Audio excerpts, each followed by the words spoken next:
issue. For the past several weeks, I've come down to the Senate floor just about every day we've been in session and brought a very simple message. Americans want health care reform, and both parties want to deliver that reform. What Americans don't want is a government takeover masked as a reform that leaves them paying more for less. And they don't want us to rush something as important and as personal as health care reform just to have something to brag about at a parade or a press conference. So it was perplexing to hear the President yesterday say that the status quo is not an option. I can't think of a single person in Washington who disagrees with that statement. We all agree the status quo is not an option. No one is defending the status quo that I'm aware of, no one. What we're defending is the right of the American people to know what they're getting into, the exact details, and the cost. That leads me to another distressing aspect of the administration's approach to this debate: the artificial timeline for reform. The President has said he wants to see a health care reform bill out of the Senate in 3 weeks and on his desk in October. His rationale seems to be the same as it was during the debate over the stimulus. The economy's in bad shape, so health care reform has to happen right away. Certainly the two are connected, but the problem is that many of the Democrat proposals we've seen wouldn't make the situation better, they'd make it even worse. And due to our current financial situation, we need to be even more careful about how we spend our money, not less. We saw the consequences of carelessness on the stimulus bill. We rushed that, and Americans got burned. We must not make that mistake again. But we can start with a point of real agreement. Americans want reform, but they want us to be careful.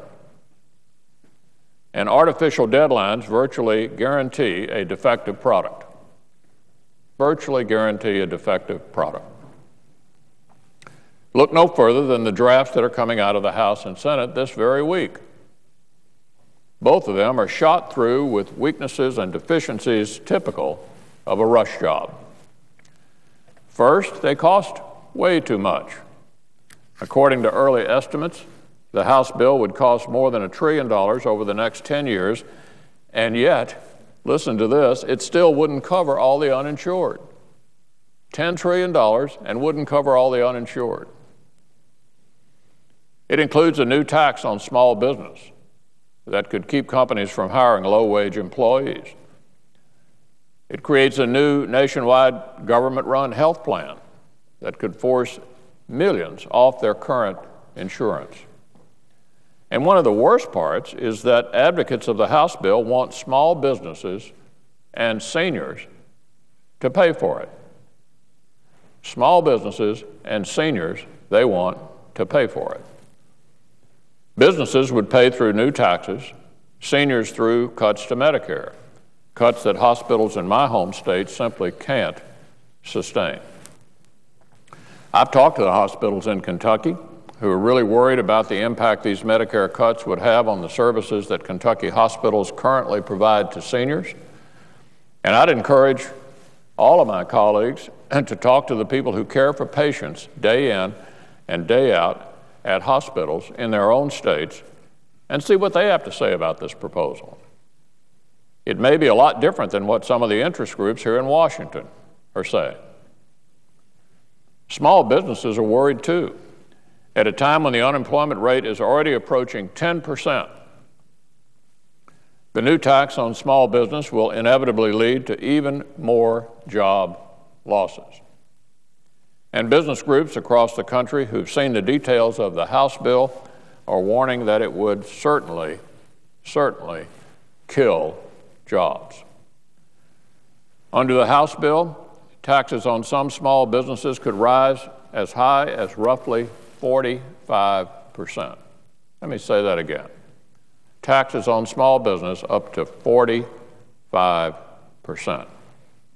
meaning their tax rate would be about 30% higher than the rate for big corporations. So small businesses, which employ 60 to 80% of our people, get a bigger tax increase than big corporations. Madam President, it's worth asking why small businesses, which, as I just indicated, create about 2/3 of the new jobs in this country over the last 10 years, get hit so hard under the House bill. Is it because they can't fight back as hard as big businesses? Either way, the House bill would lead to some small businesses paying higher taxes than big businesses, even though the U.S. corporate rate for all of our corporations is already one of the highest in the world. The Senate bill is just as bad.